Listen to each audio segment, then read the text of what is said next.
Okey, kalau korang tengok sarang kelulut ni, kat bahagian tepi ni nampak tak? Ada propolis-propolis yang dibuat pada bahagian luar sarang.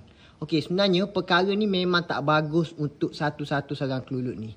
Kalau korang nak tahu kenapa, tengok video ni. Kalau korang nak tahu, masalah ni berlaku adalah disebabkan di bahagian celah kayu ni masih ada ruang. Yang mana untuk proses pembuatan hive kelulut ni daripada dulu lagi dia buat memang tak ngam. Maksudnya di celah kayu ni dia tidak tutup habis macam bahagian tepi sini lah.